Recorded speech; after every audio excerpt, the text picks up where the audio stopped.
नमस्कार, मैं डॉक्टर आशीष कुमार श्रीवास्तव हूँ, सीनियर कंसल्टेंट न्यूरोसर्जन, दिल्ली में कार्यरत हूँ। आज का विषय जो है महत्वपूर्ण हिस्से के ऊपर है, सर्वाइकल रीजन में। तो सबसे पहले तो मैं ये स्पष्ट करूं कि सर्वाइकल होता क्या है। सर जहां जुड़ता है वहां से लेके और गर्दन के अंत तक जो हिस्सा होता है, एक्चुअली गर्दन को ही सर्वाइकल कहा जाता है। सर्वाइकल कोई बीमारी नहीं है। हाँ, सर्वाइकल स्पॉन्डाइलोसिस या स्पॉन्डिलोलिसिस ये बीमारियां होती हैं। तो आप ये देखिए कि भारी सा सर एक पतली सी गर्दन के ऊपर टिका रहता है, उसके द्वारा जो है पूरे शरीर से जुड़ा होता है। तो निश्चित रूप से इसका थोड़ा सा दुष्प्रभाव समय के साथ गर्दन पे पड़ता है। उसी को हम लोग सर्वाइकल या उम्र के साथ आने वाली सर्वाइकल स्पॉन्डाइलोसिस कहते हैं। गर्दन की थोड़ी सी संरचना मैं आपको ये भी बताऊंगा कि एक तो इसके ऊपर सर रखा है और सर में जाने वाली सभी खून की नाड़ियां और नसें जो है वो गर्दन से ही जाती हैं। तो ये बहुत महत्वपूर्ण हिस्सा है और इसके ऊपर उतना ही ध्यान देना चाहिए।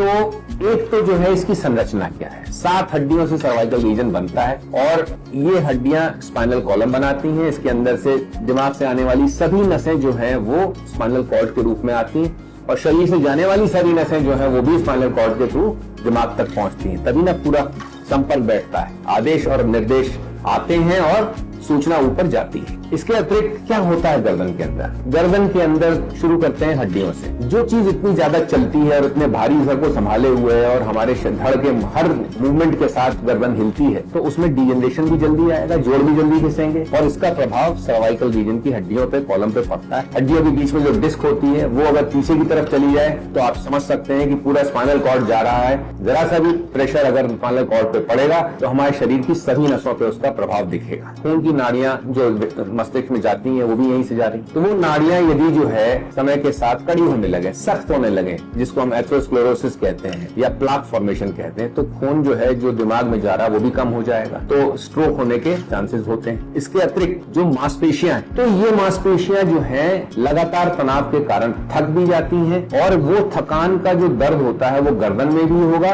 और निश्चित रूप से सर में भी होगा। तो सर दर्द का एक मुख्य कारण जो है गर्दन की बीमारियां ही है। अब इसकी देखभाल कैसे की जाए?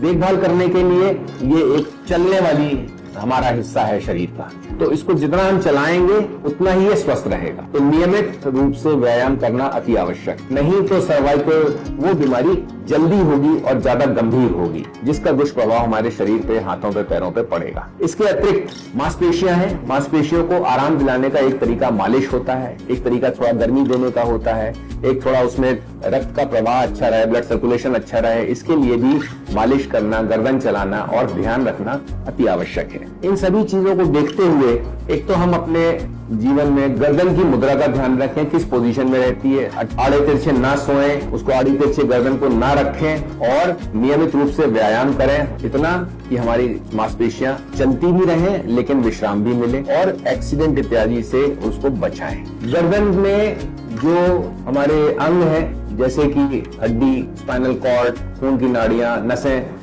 इन सब का महत्व समझते हुए यदि हमको सामान्य से अधिक दर्द होता है तो उसको शीघ्र डॉक्टर को दिखाएं, इससे पहले कि बीमारी आगे बढ़ जाए। और अगर यदि जांच करनी पड़े तो MRI इत्यादि करके रोग का पूरा निदान करें और उसके अनुसार उपचार करवाएं। धन्यवाद।